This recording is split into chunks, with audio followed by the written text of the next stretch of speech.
Y hay un tema que siempre me ha tenido preocupado porque es una experiencia de nuestra vida y es una experiencia que, como aquellos que estamos en el liderazgo, en el pastorado, tenemos que tratar con personas que están en sufrimiento, en dolor, en lágrimas. Y en el texto de la palabra de Dios, Dios que nos conoce, nos ha dejado algunas instrucciones, algunas guías, algunos puntos importantes que debemos tener en cuenta.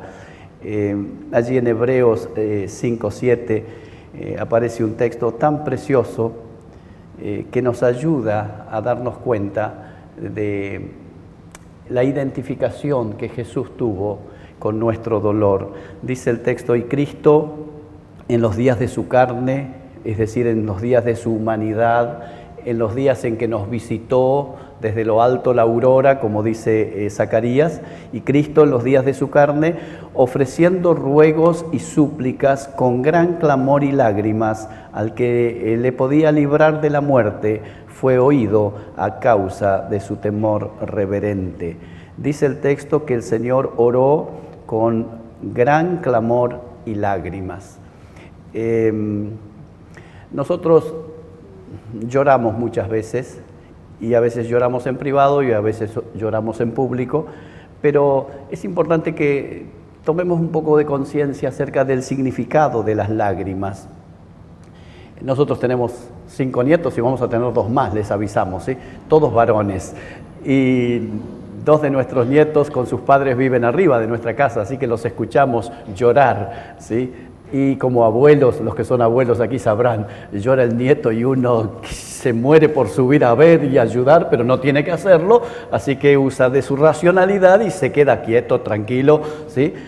Pero cuando lloran nuestros nietos o nuestros hijos, realmente nos conmueven. Ahora, ¿qué significado tienen las lágrimas? Las lágrimas tienen diversos significados y dependen del contexto en el que se presentan esas lágrimas, ¿sí?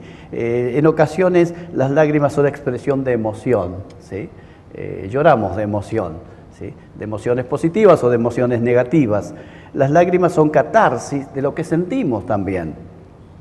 Las lágrimas son señal de necesidades interiores que las expresamos a través de nuestras lágrimas.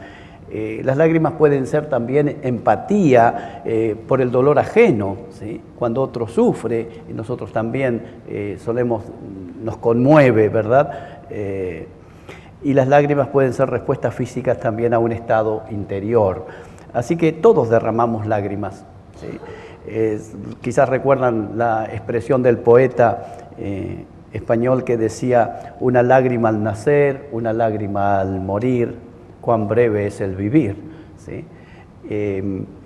Y de alguna manera nosotros somos parte de ese llanto de la humanidad, a veces en distintas escalas, pero todos lloramos, ¿sí?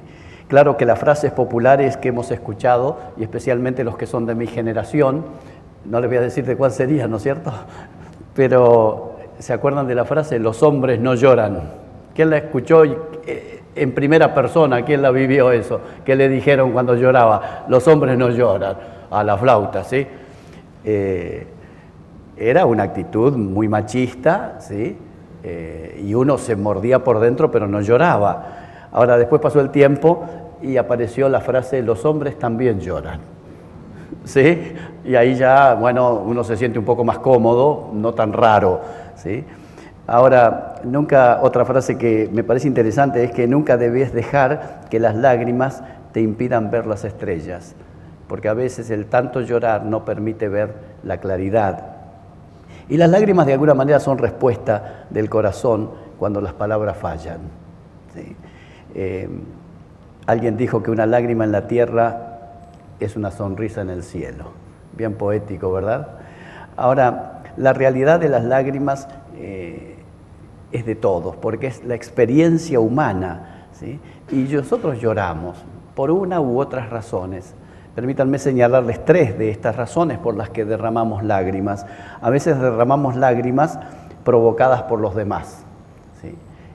personas que nos hieren, personas que son indiferentes, personas que nos maltratan, personas que son injustas, personas que no nos comprenden, personas que nos defraudan, personas que nos traicionan y nos hacen derramar lágrimas. A veces lágrimas públicas, a veces lágrimas privadas, a veces lágrimas internas, ¿sí? Otras veces nosotros derramamos lágrimas, y esto es en ocasiones por las inexplicables circunstancias que nos tocan vivir. No las buscamos, nos encontramos con ellas, son provocadas a veces por otros, y lloramos realmente. Una enfermedad, un choque, un desastre natural, la quiebra de un negocio, la pérdida de un ser querido, ¿sí? Son circunstancias que nos rodean y que nos hacen derramar lágrimas también. Pero hay otra tercera razón por la que derramamos lágrimas, y suelen ser por el resultado de nuestras decisiones. La mayoría de las veces nosotros echamos la culpa de nuestro dolor a los demás, a las circunstancias, pero en ocasiones debemos asumir que las lágrimas que estamos derramando son por nuestra decisión mal tomada, o tomada a destiempo, o no tomada, ¿sí? Siempre recuerdo, se llamaba Álvarez de apellido, una compañera del secundario, estábamos en primero o segundo año, así que pasaron unos cuantos lustros, y la profesora de matemáticas, empezó a llamar a alumnos, y no estudié, entonces le decía a la profesora, tiene 1, fulano, no estudié, tiene 1, y a la alumna Álvarez, cuando le dijo, no se animó a pasar, y ni siquiera contestó, y se apoyó sobre el escritorio, sobre su pupitre, y le dijo, tiene 1, y esta alumna era una alumna de 9, 10, y se quedó apoyada sobre el escritorio, sobre su pupitre, la alumna, mi compañera, durante toda la hora, porque la profesora terminó de tomar a 6 o 7 alumnos, que ninguno pasó a dar clases, ¿sí? Y luego dio su clase, la profesora, y la alumna siguió así, y terminó la hora. Entonces la profesora dijo, a ver, Álvarez, levante la cabeza, ¿por qué llora? Y la alumna no quería contestarle, y finalmente le dijo, porque me saqué un 1. Le quiero preguntar, ¿estudió, sí o no? No, no estudié. ¿Y entonces por qué llora? Está bien, si no estudió, se sacó un 1. Mire qué sencillo, le dijo. Fíjense qué sencillo que era para la profesora, pero no era tan sencillo para la alumna, ¿sí? Ahora, nosotros pocas veces asumimos nuestra responsabilidad de nuestras lágrimas, ¿sí? Y nosotros no podemos solamente quedarnos con que tomamos malas decisiones y por eso lloramos, porque en ocasiones no son nuestras las decisiones, sino de otros.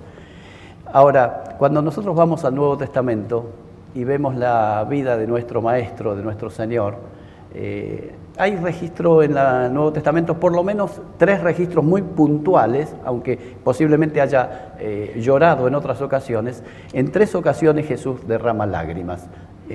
Podemos poner allí, ¿sí? Jesús lloró frente a la tumba de Lázaro, ¿recuerdan?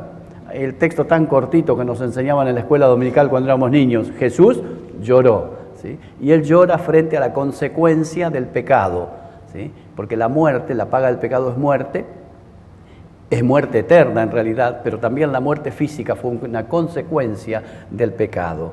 Y Jesús lloró sobre la ciudad de Jerusalén, cuando Él vio la ciudad a la que Él venía y sabía que allí Él iba a morir, y que la ciudad estaba realmente corrompida. Los líderes religiosos no les interesaba otra cosa que su prestigio, su dinero, su buen pasar, y la religión era de alguna manera un instrumento para pasarla bien, y Jesús, dice el texto, que llora sobre la ciudad.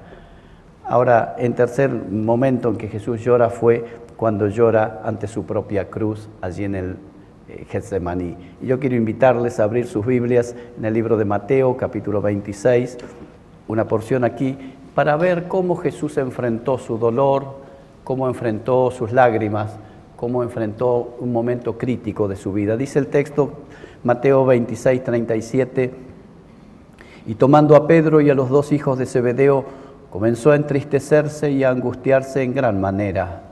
Entonces Jesús les dijo, mi alma está muy triste, hasta la muerte. Quedaos aquí y velad conmigo.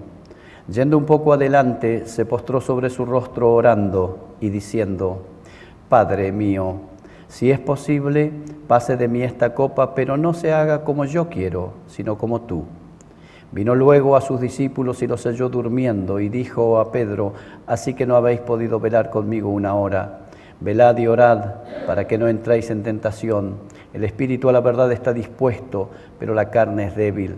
Otra vez fue y oró por segunda vez, diciendo: Padre mío, si no puede pasar de mí esta copa sin que yo la beba, hágase tu voluntad.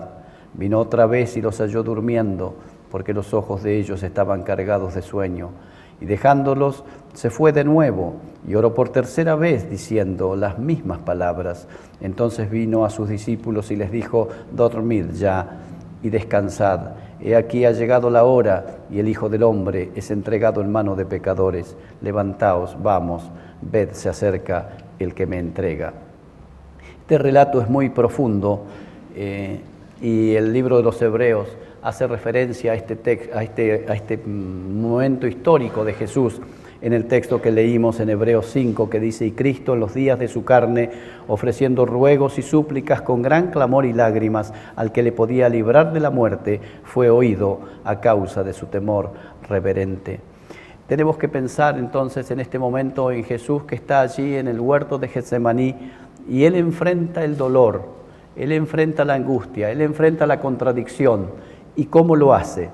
En la manera en que Jesús lo hizo, de alguna forma nos enseña cómo debemos hacerlo nosotros. Así que yo sé, y no les conozco, pero soy un ser humano y creo que somos semejantes, somos pares y tenemos las mismas contradicciones y los mismos conflictos y las mismas luchas internas, y cada uno de nosotros sufre. A veces sufre públicamente, a veces sufre en privado, ¿sí? A veces sufre porque ha tomado malas decisiones, a veces sufre porque otros han tomado malas decisiones, a veces sufre porque las circunstancias son adversas y a veces sufre porque no quiere asumir que las circunstancias son las que les toca vivir. Ahora, ¿cómo hizo Jesús para enfrentar este dolor tan tremendo, que era nada menos que ir a la cruz y pagar por nuestros pecados y ocupar nuestro lugar? El que era justo muere por nosotros los injustos. Por lo tanto, su sufrimiento no le correspondía a Él lo asumió. Pero de alguna manera nos deja este ejemplo para que nosotros, como dice el apóstol Pedro, sigamos sus pisadas. ¿Se acuerdan que dice así, hablando del sufrimiento de Jesús? Hay algunas actitudes que Jesús tiene frente al dolor y que quiero animarles, hermanos, en esta mañana a que podamos imitar a Jesús. En primer lugar, ahora sí ponemos la próxima. Jesús tiene una actitud muy importante frente al dolor. ¿Cuál es la actitud? Él va a tomar conciencia de la situación. La versión 60 dice: mi alma está muy triste, dijo Jesús. Él asume que está viviendo una experiencia difícil. La NBI dice: es tal la angustia que me invade que me siento morir. Y a veces cometemos nosotros algunos errores frente a nuestro dolor. Cometemos el error de negarlo y no admitimos que estamos sufriendo. A veces cometemos el error de intentar ser indiferentes al dolor y hacer como que no nos pasa nada. En otras ocasiones lo ocultamos. Somos expertos, ¿sí? Como dice Paul Tournier, en armar un personaje frente a la realidad de nuestra persona. Y lo ocultamos, lo negamos, somos indiferentes, lo disfrazamos, pero ¿se acuerdan la frase? La procesión va por dentro. Y todos tenemos nuestros dolores, nuestras angustias, nuestras luchas, nuestras contradicciones. ¿Qué hizo Jesús? Jesús aceptó su sufrimiento y dijo: mi alma está triste. Y a veces dentro del pueblo evangélico nos hemos creído que tenemos que decir que todo va bien, ¿sí? Y que tenemos que dibujar una sonrisa y que tenemos que hacerle creer a los demás que estamos bien cuando no lo estamos.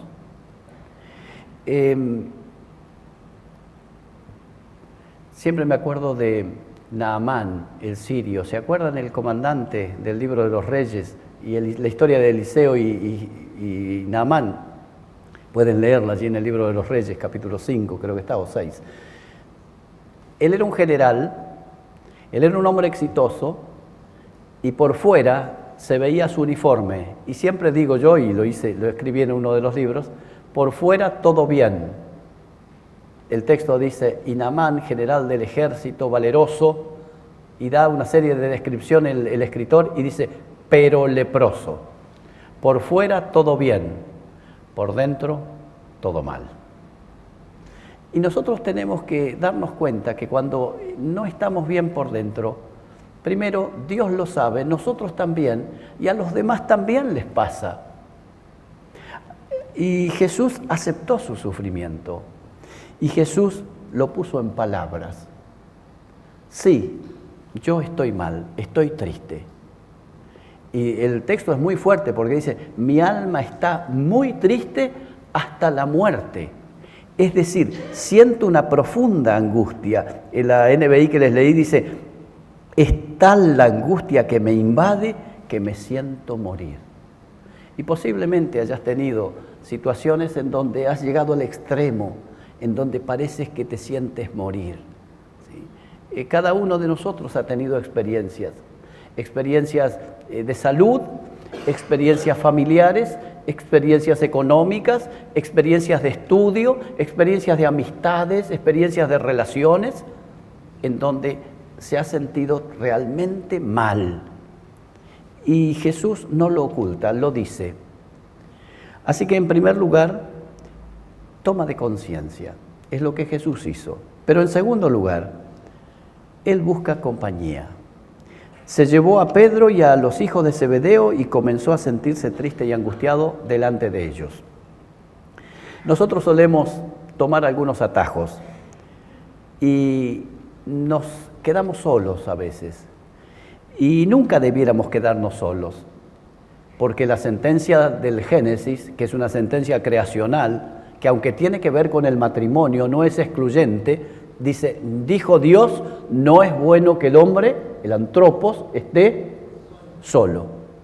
Eso no es bueno, lo dijo Dios. ¿Cómo es posible que nosotros querramos ser un poquito más sabios que Dios? Y a veces decimos, a mí déjenme solo, ¿sí? Y a veces nos encerramos.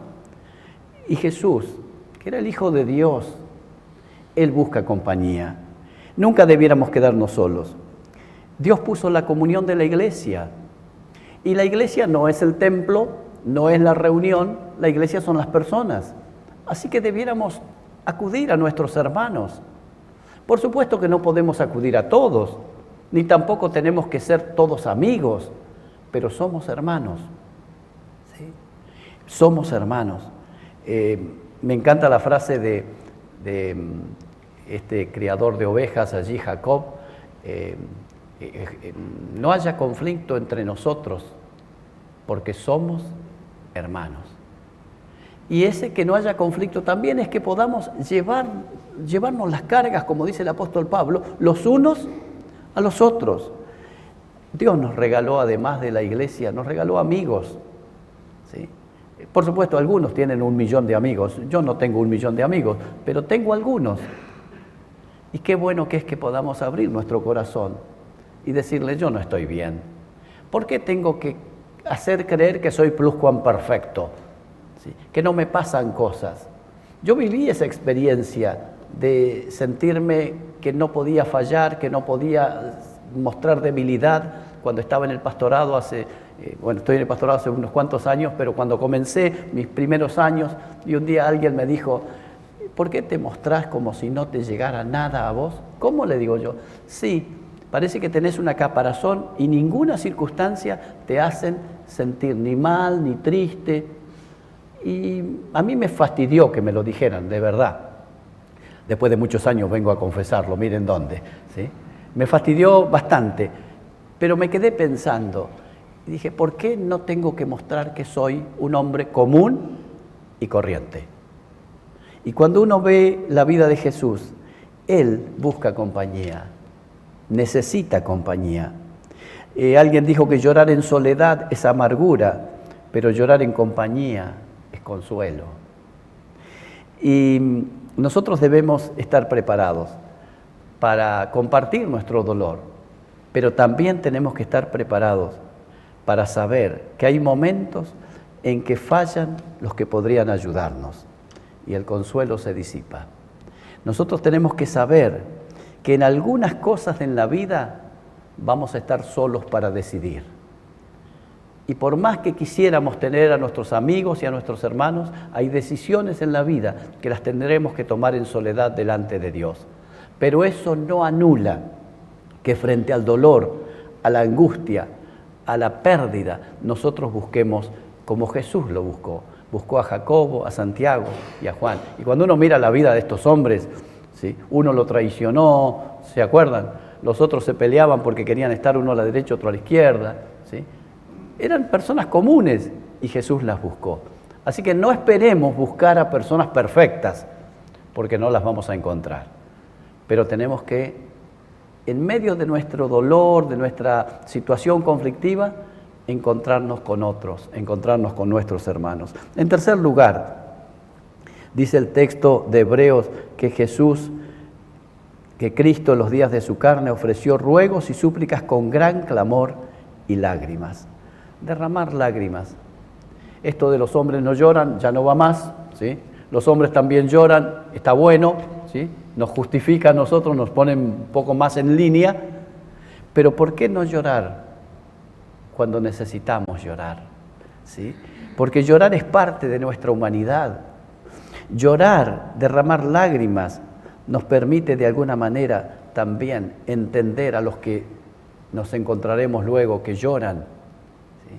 Esto de que nosotros no podemos entender al otro es porque no hemos vivido la experiencia. Y a veces Dios nos hace transitar experiencias, justamente, como dice el apóstol Pablo allí en Corintios, en 2 Corintios, dice que Él da gracias a Dios porque es consolado, dice, somos consolados para que nosotros también podamos consolar a otros en sus tribulaciones.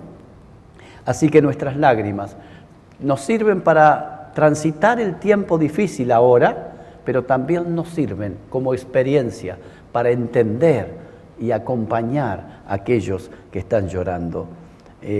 Cuando Jesús se para frente a la tumba de Lázaro, ¿se acuerdan? Dice que se conmovió y el texto cortito dice, Jesús lloró.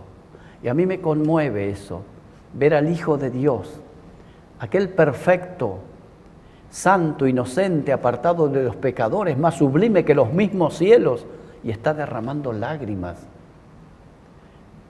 Saben, nosotros no somos más que Jesús, somos sus seguidores.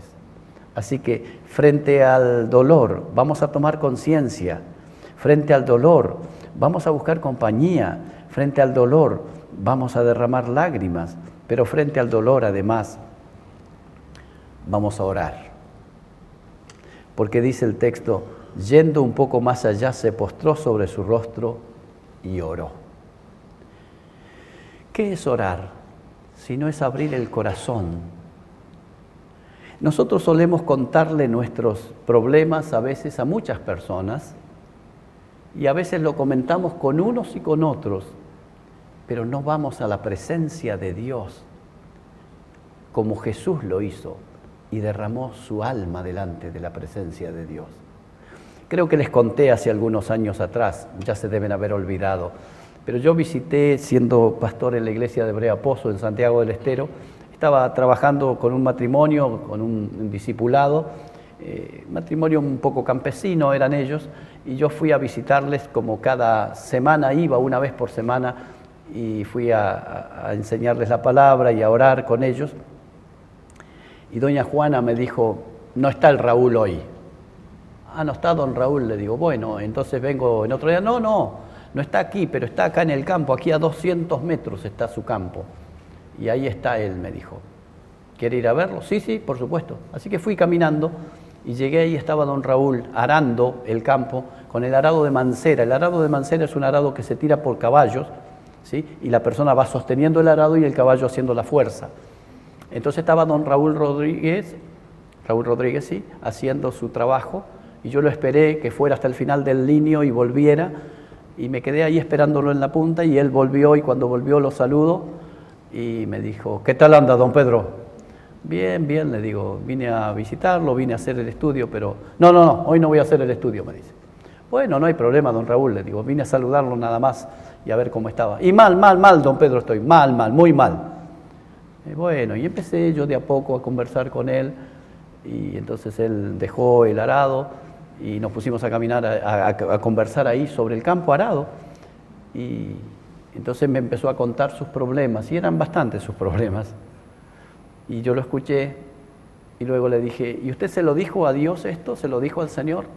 Y no, Pedro, no he tenido tiempo de orar, me dijo.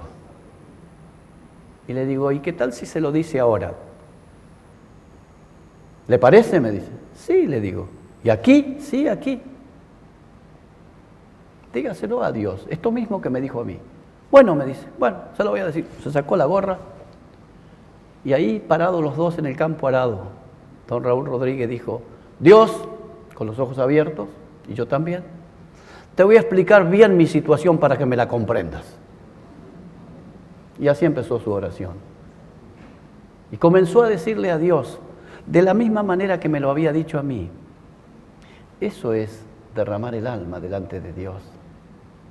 Nosotros hacemos de la oración a veces toda una liturgia, y hasta los varones especialmente ponemos voz, Padre nuestro que estás en los cielos. ¡Ah!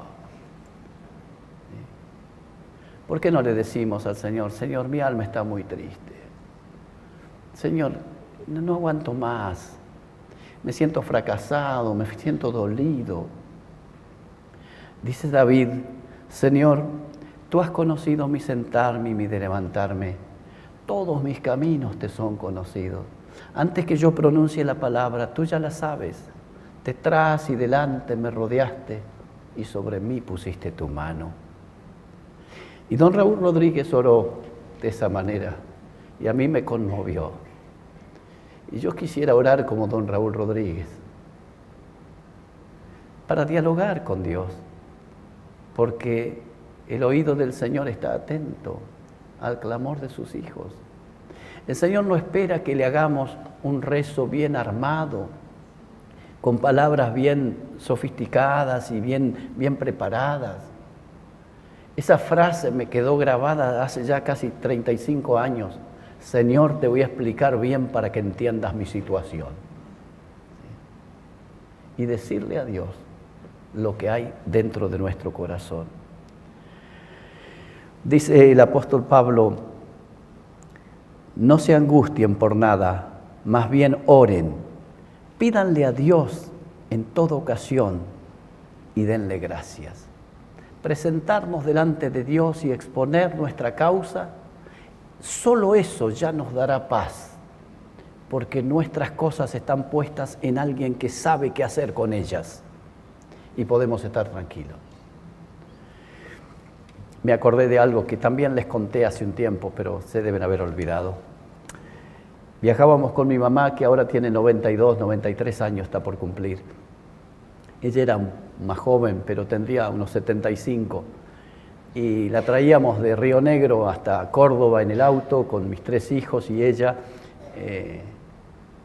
para que conociera a a mis suegros y conociera la casita que estábamos construyendo. Y veníamos en el viaje, largo el viaje, y yo con mis pocos años y falta de experiencia no cargué combustible y nos quedamos sin combustible en la conquista del desierto. Si alguien sabe dónde es la conquista del desierto. Y tenían los 3 hijos pequeños y mi mamá y mi esposa y yo irresponsable. Así que me bajé, levanté el capó, no sé para qué, porque no entiendo nada. Y no sabía qué hacer, y de pronto viene un vehículo y mi mamá se bajó del auto y se fue a un arbolito que había, de milagro, un arbolito en pleno desierto. Una plantita había allí, se quedó. Y paró un auto, le expliqué al hombre y me dijo, no, esto es combustible, me dijo. Sacó combustible de su vehículo con una manguera chupando y cargó unos 5 litros en mi vehículo y me dijo, vuélvase. Y esto le alcanza para cargar en la estación donde tenía que haber cargado cuando pasó de largo. Así que se fue el hombre, yo di vuelta el auto, volvimos y la miro por el retrovisor a mi mamá y le digo, mamá, ¿te preocupaste, no?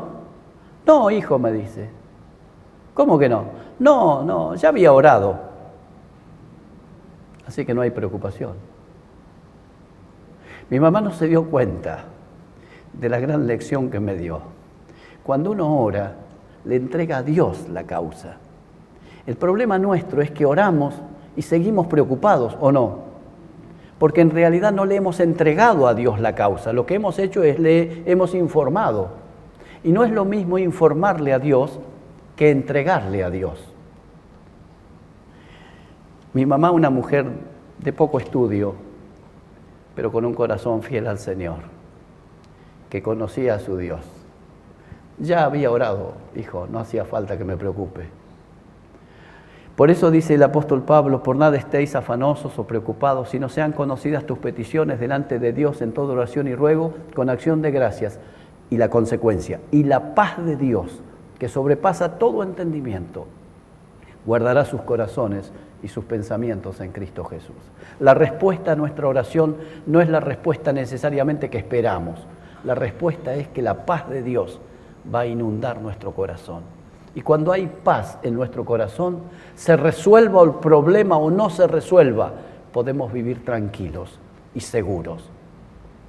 Porque está bien, con mi alma está bien. Cualquiera mis suertes, aquí mi porción, está bien con mi alma, está bien. ¿Se acuerdan de la canción? Claro que sí. Por eso, hermanos, frente al dolor, frente a la angustia, frente al sufrimiento, es verdad que tomamos conciencia, es verdad que buscamos compañía, es verdad que nosotros derramamos lágrimas, pero debemos presentarle a Dios nuestra situación. Y finalmente, dice el texto que el Señor oró diciendo, Padre mío, si es posible, no me hagas beber este trago amargo, pero no sea lo que yo quiero, sino lo que tú quieres. Aceptar la voluntad de Dios. Aceptar la voluntad de Dios no necesariamente es estar de acuerdo con la voluntad de Dios. Señor, no estoy de acuerdo, pero es tu voluntad y yo la acepto. Aceptar la voluntad de Dios no es pasarla bien. A veces es sufrir la situación, pero decir, el Señor Jesús no fue feliz a la cruz, Él dijo, mi alma está triste. Él enfrentó la cruz porque estaba convencido que hacer la voluntad del Padre era lo mejor. Así que Jesús cuando se para en el Getsemaní, cuando se inclina, y ora, fue un momento muy crucial para Él. Lo único que sabía Jesús era que tenía que seguir adelante y allí adelante estaba la cruz. Es lo que decimos nosotros ahora en términos más comunes, ponerle el pecho a las balas. Esto es lo que Dios me pone y lo voy a transitar. No le voy a esquivar a esto. El gran José Hernández decía en su Martín Fierro, no me hago un lado de la huella ni aunque vengan degollando. Y lo decía alguien que no tenía una confianza en Dios. El Señor Jesús puso su frente como un pedernal y fue a la cruz. Todos debemos aprender y a aceptar lo que no podemos comprender. Todos debemos aprender y aceptar lo que no podemos comprender. Nos suena raro que Jesús le costara, porque fue al Padre y le dijo, si es posible, como si no lo entendiera, que no era posible, pero lo aceptó. Cada persona tiene su propio Getsemaní. Vos tenés el tuyo, yo tengo el mío. Pero hay una gran diferencia entre el Getsemaní de Jesús y el nuestro. Él era el justo y moría por nosotros los injustos para llevarnos a Dios. Él nunca había hecho pecado y por nosotros se hizo pecado. Sin embargo, nuestro Getsemaní puede ser por nuestras malas decisiones, por decisiones de otros, o porque las circunstancias Dios las aparejó de esa manera. Pero lo que podemos hacer es decirle a Dios, como le dijo Jesús, Señor, hágase tu voluntad, que será lo mejor.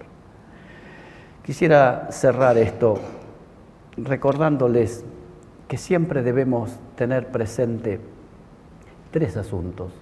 Primero, Las lágrimas son pasajeras. Dice el Salmo 30, por la noche durará el lloro y a la mañana vendrá la alegría. El apóstol Pablo dice, el salmista dice, atravesando el valle de lágrimas lo cambian en fuente, cuando la lluvia llena los estanques, irán de poder en poder, verán a Dios en Sión. Las lágrimas son pasajeras, el verbo que aparece allí es atravesando. Atravesando es un verbo gerundio, que tiene comienzo, desarrollo y fin. Las lágrimas no son para siempre, son un tiempo nada más. Dice Pablo en Corintios, porque esta leve tribulación momentánea produce en nosotros un cada vez más excelente y eterno peso de gloria. Leve tribulación momentánea. Así que, hermanos, si estás en un tiempo de sufrimiento, de dolor, quiero decirte por lo que Dios dice, son leves y momentáneas, porque comparados con la eternidad, todo nuestro sufrimiento aquí abajo es muy pequeño. Tengo por cierto, dice San Pablo, que las aflicciones del tiempo presente, ¿se acuerdan? No son comparables con las glorias venideras. En segundo lugar, las lágrimas están presentes en la presencia de Dios. Cuando lloras, aunque lo hagas en secreto, Dios está conociendo tus lágrimas. Dice el texto allí, tú llevas la cuenta de todas mis angustias y has juntado todas mis lágrimas en tu frasco, en tu redoma, dice la versión 60. Has registrado cada una de ellas en tu libro. Cada una de tus lágrimas, Dios las tiene anotadas en su libro. Quiere decir, las tiene presente. No se ha olvidado. Les conté también, estoy contando todo lo que conté varias veces parece, pero en una ocasión fui a un campamento y cada vez que iba a un campamento de otra iglesia y no iba con mi familia, siempre traía algún regalito para mis hijos, porque iba a alguna ciudad. Y en esta ocasión fui a una quinta que hay acá en Verónica, la provincia de Buenos Aires, en el IM. Y fui al campamento y me llevaron, me metieron allí adentro.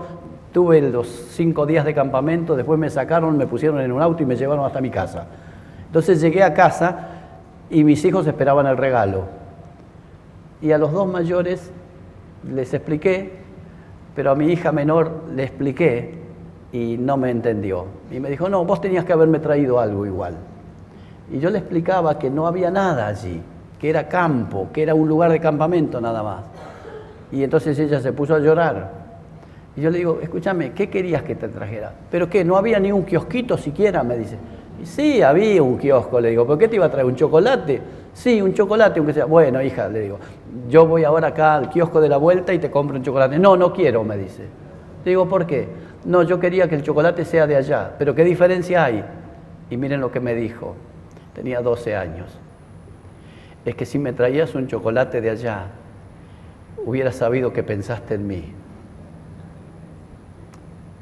¿Sabe una cosa? Dios piensa en nosotros.